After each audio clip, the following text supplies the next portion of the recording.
2015 में मुझे प्रजा राजधानी का शिलान्यास करने का अवसर मिला था।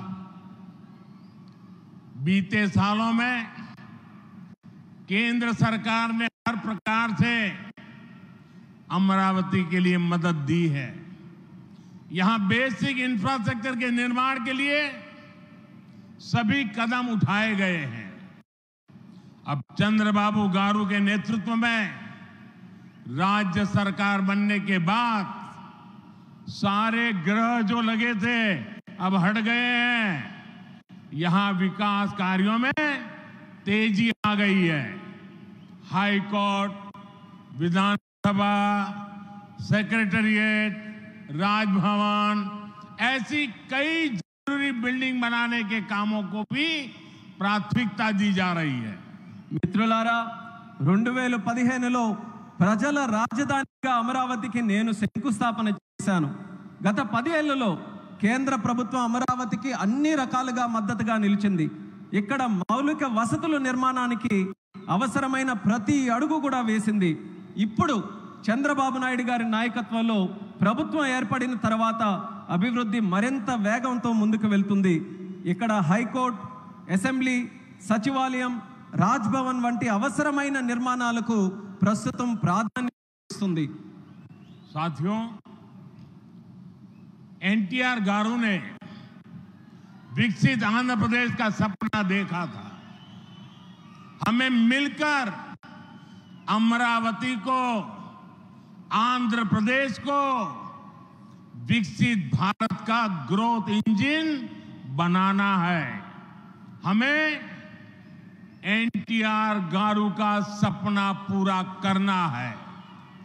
चंद्रबाबू गारू, ब्रदर पवन कल्याण, इदी मनमू చెయ్యాలి, ఇది మనమే చెయ్యాలి.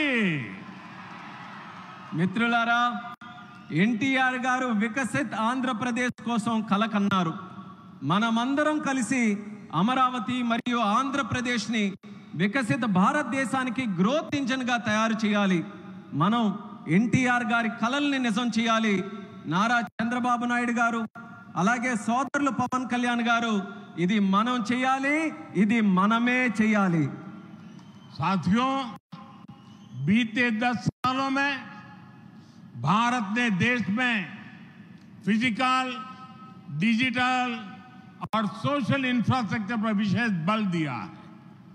भारत आज दुनिया के उन देशों में शामिल है जहां का इंफ्रास्ट्रक्चर तेज गति से आधुनिक हो रहा है। इसका फायदा आंध्र प्रदेश को भी मिल रहा है। आज भी रेल और रोड से जुड़े हजारों करोड़ के प्रोजेक्ट आंध्र प्रदेश को मिले हैं। మిత్రులారా, గత 10 ఏళ్లలో భారతదేశం ఫిజికల్, డిజిటల్ మరియు సోషల్ ఇన్ఫ్రాస్ట్రక్చర్ పై ప్రత్యేక దృష్టి సారించింది. ఇప్పుడు భారత్ ప్రపంచంలో అత్యంత వేగంగా మౌలిక వసతులు అభివృద్ధి చెందుతున్నటువంటి దేశాల్లో ఒకటిగా నిలుచుంది. ఇది ఆంధ్రప్రదేశ్కు కూడా ప్రయోజనంగా మారబోతుంది. ఈ రోజు కూడా రైల్ మరియు రోడ్డు ప్రాజెక్టులలో రాష్ట్రానికి వేల కోట్ల రూపాయలు కేంద్రం తరపున అందించడం జరుగుతుంది. यहां आंध्र प्रदेश में कनेक्टिविटी का नया अध्याय लिखा जा रहा है। इन प्रोजेक्ट से एक जिले से दूसरे जिले की कनेक्टिविटी बढ़ेगी, आसपास के राज्यों से कनेक्टिविटी बेहतर होगी। इससे किसानों के लिए बड़े बाजार तक फसल पहुंचाना आसान होगा और उद्योगों के लिए भी सुविधा होगी। टूरिज्म सेक्टर को और तीर्थ यात्राओं को बल मिलेगा। जैसे रेनीगुंटा नायडूपेटा हाईवे से तिरुपति बालाजी के दर्शन आसान होंगे। लोग बहुत कम समय में वेंकटेश्वर स्वामी के दर्शन कर पाएंगे। ఆంధ్రప్రదేశ్లో కనెక్టివిటీకి ఒక కొత్త అధ్యాయం మొదలవబోతుంది. ఈ ప్రాజెక్టులతో ఒక జిల్లాకు మరొక జిల్లాకు కనెక్టివిటీ పెరుగుతుంది. పక్క రాష్ట్రాలతో కూడా అనుసంధానం ఏదైతే ఉందో అది కూడా మెరుగు కాబోతుంది. ఈ ప్రాజెక్టుల వల్ల రైతులకి పెద్ద మార్కెట్లకు తక్కువ సమయంలో తమ పంటని తీసుకొని వెళ్ళడానికి సులభం అవుతుంది. అలాగే ఉద్యోగస్తులు మరియు పారిశ్రామికులు కూడా సౌకర్యం కలుగుతుంది. పర్యాటకం, తీర్థయాత్రలకి, ఆ రంగాలకి కూడా ఉపయోగపడుతుంది. ఉదాహరణకు రేణుగుంట నుంచి నాయుడుపేట కొత్త హైవే ఏదైతే ఉందో దాని ద్వారా తిరుపతి వెంకన్న స్వామి వారి దర్శనం చాలా సులభంగా మనకు అవుతుంది. తక్కువ సమయంలో ప్రజలు ఆ స్వామి వారిని దర్శనం చేసుకొని ఆ అవకాశం పొందుతారని కూడా తెలియజేస్తున్నాను. साथियों, दुनिया में जो भी देश तेजी से विकसित हुए हैं उन्होंने अपनी रेलवे पर बहुत अधिक बल दिया है। बीता दशक भारत में रेलवे के ट्रांसफॉर्मेशन का रहा है। भारत सरकार ने आंध्र प्रदेश में रेलवे के विकास के लिए रिकॉर्ड पैसे भेजे हैं। वर्ष 2009-2014 तक आंध्र प्रदेश और तेलंगाना के लिए रेलवे का कुल बजट 900 करोड़ रुपए से भी कम था, जबकि आज सिर्फ आंध्र का ही रेल बजट 9000 करोड़ रुपए से ज्यादा का है, यानी करीब 10 गुना से ज्यादा की बढ़ोतरी हुई है। మిత్రులారా, ప్రపంచంలో వేగంగా అభివృద్ధి చెందిన దేశాలు ఏవైతే ఉన్నాయో అవన్నీ కూడా తమ రైల్వే మీద చాలా ప్రాముఖ్యత సారించారు. గత దశాబ్దంలో భారతదేశంలో కూడా రైల్వే మీద ఎక్కువగా పరివర్తన జరిగింది. కేంద్ర ప్రభుత్వం ఆంధ్రప్రదేశ్ రైల్వే అభివృద్ధికి కూడా రికార్డు స్థాయిలో నిధులు మంజూరు చేయడం జరిగింది. 2009 నుంచి 14 వరకు ఆంధ్రప్రదేశ్ మరియు తెలంగాణ కలిసి ఉన్నప్పుడు రాష్ట్రం తాలూకు బడ్జెట్ కేవలం 900 కోట్లు కూడా ఉండేది కాదు. కానీ ఇప్పుడు కేవలం ఆంధ్రప్రదేశ్కు మాత్రమే రైల్వే బడ్జెట్ 9000 కోట్ల దాటి ఈరోజు అందిస్తున్నాం. అంటే ముందు కంటే 10 రెట్లు ఎక్కువ బడ్జెట్ అభివృద్ధి జరుగుతుందని తెలియజేస్తున్నాను. साथियों, रेलवे के बढ़े हुए बजट से आंध्र प्रदेश में रेलवे का 100% इलेक्ट्रिफिकेशन हो चुका है। यहां 8 जोड़ी आधुनिक वंदे भारत ट्रेनें चल रही है। साथ ही आधुनिक सुविधाओं वाली अमृत भारत ट्रेन भी आंध्र प्रदेश से होकर गुजरती है।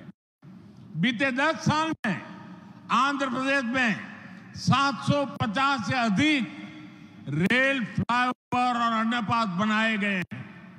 इसके अलावा आंध्र प्रदेश के 70 से ज्यादा रेलवे स्टेशनों को अमृत भारत स्टेशन योजना के तहत विकसित किया जा रहा है। మిత్రులారా, ఈ పెంచిన రైల్వే బడ్జెట్ వల్ల ఆంధ్రప్రదేశ్లో 100% ఎలక్ట్రిఫికేషన్ మనం పూర్తి చేసుకున్నాం. ఇక్కడ 8 సరికొత్త వందే భారత్ ట్రైన్లు ప్రారంభమయ్యాయి. దానితో పాటు ఆధునిక వసతులతో కలిగి ఉన్న అమృత్ భారత్ రైళ్లు కూడా ఆంధ్రప్రదేశ్ నుంచి వెళ్తుంది. గత 10 ఏళ్లలో 750 కంటే ఫ్లైఓవర్ బ్రిడ్జ్లు కానీ అండర్ పాసేజీలు కానీ రైల్వేస్లో నిర్మించబడింది. అంతేకాకుండా 70కి పైగా రైల్వే స్టేషన్లు మన ఆంధ్రప్రదేశ్ రాష్ట్రంలో అమృత్ భారత్ స్టేషన్ పథకం కింద అభివృద్ధి కూడా చేస్తున్నామని తెలియజేస్తున్నాను. साथियों, इंफ्रास्ट्रक्चर के लिए जब इतने सारे काम होते हैं तो उसका बहुत मल्टीप्लायर इफेक्ट होता है। इंफ्रास्ट्रक्चर के निर्माण में जो रॉ मटेरियल लगता है उसे मैन्युफैक्चरिंग इंडस्ट्री को बल मिलता है।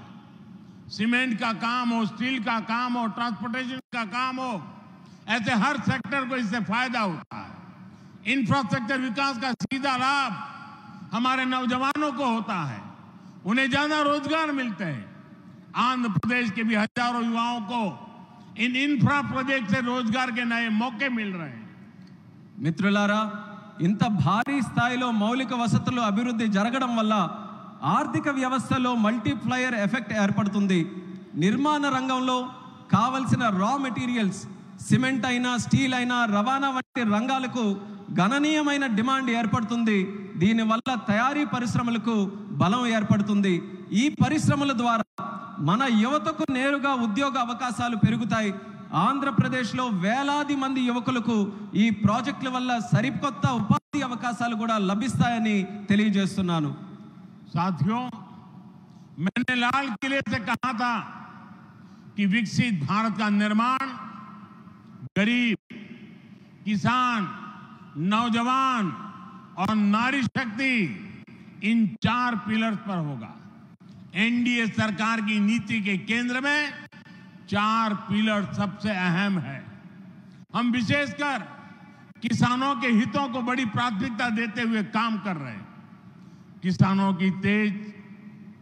की जेब पर बोझ न पड़े और इसलिए बीते 10 सालों में केंद्र सरकार ने सस्ती खाद देने के लिए करीब 12 लाख करोड़ रुपए खर्च किए।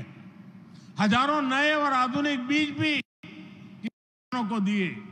पीएम फसल बीमा स्कीम के तहत आंध्र प्रदेश के किसानों को अब तक 5,500 करोड़ रुपए का क्लेम मिल चुका है। पीएम किसान सम्मान निधि के तहत भी आंध्र के लाखों किसानों के खाते में 17,500 करोड़ रुपए से ज्यादा पहुंचे हैं।